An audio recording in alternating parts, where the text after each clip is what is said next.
ಶ್ರೀರಾಮ ಸಮರ್ಥ. June 28. ಪರಮಾರ್ಥವು ಆಚರಣೆಯ ಶಾಸ್ತ್ರವಾಗಿರುತ್ತದೆ. ಒಮ್ಮೆ ಜನಕರಾಜನ ಮನೆಗೆ ಒಬ್ಬ ಪಂಡಿತನು ಬಂದನು. ಹಾಗೂ ತಾನು ಬಂದಿರುವ ಸಮಾಚಾರವನ್ನು ರಾಜನಿಗೆ ಹೇಳಿ ಕಳುಹಿಸಿದನು. ರಾಜನು ನನ್ನನ್ನು ಪೂಜಿಸುತ್ತಾನೆ ಎಂದು ಅವನಿಗೆ ಅನಿಸಿತು. ಅವನ ಈ ಭಾವವನ್ನು ತಿಳಿದುಕೊಂಡು ಜನಕನು ಅವನಿಗೆ ನೀವು ಒಬ್ಬರೇ ಬರಬೇಕು ಎಂದು ಹೇಳಿ ಕಳುಹಿಸಿದನು. ಇದರಂತೆ ನಾವು ನಮ್ಮ ಅಭಿಮಾನದ ಗಂಟನ್ನು ಹೊರಗೆ ಇಟ್ಟು ರಾಮನ ಕಡೆಗೆ ಹೋಗಬೇಕು. ಅದರಂತೆ ಸದ್ಗುರುಗಳ ಮನೆಗೂ ಅಭಿಮಾನವನ್ನು ದೂರವಿಟ್ಟೇ ಹೋಗಬೇಕು. ಎಲ್ಲಿಯವರೆಗೂ ನಾನು ಯಾರು ಎಂಬ ಅರಿವು ಇರುತ್ತದೆಯೋ ಅಲ್ಲಿಯವರೆಗೂ ಬೇರೆತನವು ಬಂದಂತೆ. ಅಭಿಮಾನ ಬೆಳೆಸುವುದಕ್ಕಾಗಿ ಭಗವಂತನ ಕಡೆಗೆ ಹೋಗಬಾರದು. ಎರಡನೆಯವರಿಗೆ ಕೆಡುಕಾಗಬೇಕೆಂದು ನಮಗೆ ಅನಿಸಿದರೆ ನಮ್ಮ ಅಭಿಮಾನ ಬೆಳೆಯುತ್ತಿರುತ್ತದೆ ಎಂದು ತಿಳಿಯಬೇಕು. ಮಕ್ಕಳು ಮರಿಗಳ ಮೇಲೆ ಪ್ರೇಮ ಮಾಡುವಷ್ಟು ಭಗವಂತನ ಮೇಲೆ ಪ್ರೇಮ ಮಾಡಬೇಕು. ನಮ್ಮ ಹಾಗೂ ಭಗವಂತನ ಇಚ್ಛೆ ಒಂದೇ ಆಗುವುದರಲ್ಲಿಯೇ ಪರಮಾರ್ಥದ ಸೂತ್ರವಿರುತ್ತದೆ.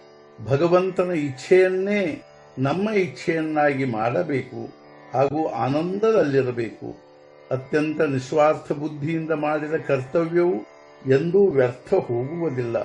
ಶ್ರೀಮಂತರ ಮನೆಯಲ್ಲಿ ಅಡವು ಇಟ್ಟ ಆಭರಣಗಳನ್ನು ಅವರು ತಮ್ಮ ಮನೆಯ ಮದುವೆ ಪ್ರಸಂಗದಲ್ಲಿ ಉಪಯೋಗಿಸುವುದು ಅನ್ಯಾಯವಾಗಿರುತ್ತದೆ.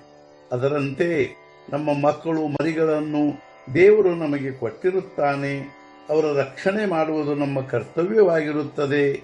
ಆದರೆ ಅವರ ವಿಷಯದಲ್ಲಿ ಮಮತ್ವ ಬುದ್ಧಿಯನ್ನಿಟ್ಟು ಸುಖ ದುಃಖ ಅನುಭವಿಸುವುದು ಮಾತ್ರ ಪಾಪವಾಗಿರುತ್ತದೆ. ಸನ್ಯಾಸಿಯು ಕಾಷಾಯ ವಸ್ತ್ರ ಧರಿಸಿದನೆಂದರೆ ಅದರ ಪರಿಣಾಮವು ಸ್ವಲ್ಪಾದರೂ ಬುದ್ಧಿಯ ಮೇಲೆ ಆಗಿಯೇ ಆಗುತ್ತದೆ. ಅದರಂತೆ ನಾವು ಭಜನೆ ಪೂಜೆ ಮಾಡತೊಡಗಿದೆವೆಂದರೆ ಅದರ ಪರಿಣಾಮವು ನಮ್ಮಲ್ಲಿ ಕಾಣಬೇಕು. ಜಾಣನಾದವನು ತಿಳಿದುಕೊಂಡು ಅಶಿಕ್ಷಿತನೂ ಶ್ರದ್ಧೆಯಿಂದ ಬಂಧನಗಳನ್ನು ಪಾಲಿಸಬೇಕು. ನಮ್ಮ ವಿಚಾರಗಳ ವಿಷಯದಲ್ಲಿ ಪೂರ್ಣ ವಿಶ್ವಾಸ ಇರಬೇಕು. ಅದರಲ್ಲಿ ಗೊಂದಲವಿರಬಾರದು. ಮನಸ್ಸಿನಿಂದ ನಾವು ಗಟ್ಟಿಮುಟ್ಟಾಗಿರಬೇಕು. ಶುಭ್ರ ವಸ್ತ್ರವು ಮಲಿನವಾಗುವ ಸಂಭವ ಹೆಚ್ಚು ಇರುವಂತೆ ಸತ್ಕರ್ಮದಲ್ಲಿ ವಿಘ್ನಗಳು ಬಹಳ ಬರುತ್ತವೆ.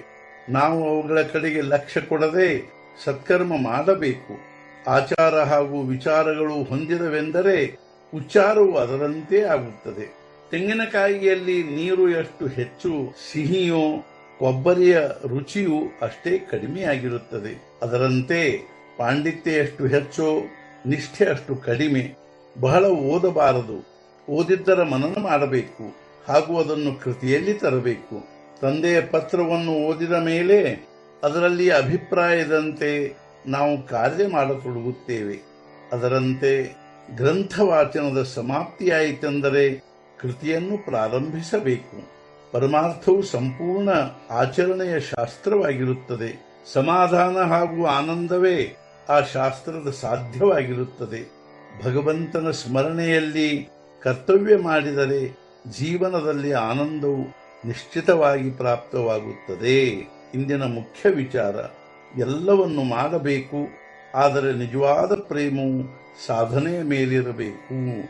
ಸದ್ಗುರುನಾಥ ಮಹಾರಾಜ್ ಕಿ ಜೈ. ಜೈ ಜೈ ರಘುವೀರ ಸಮರ್ಥ.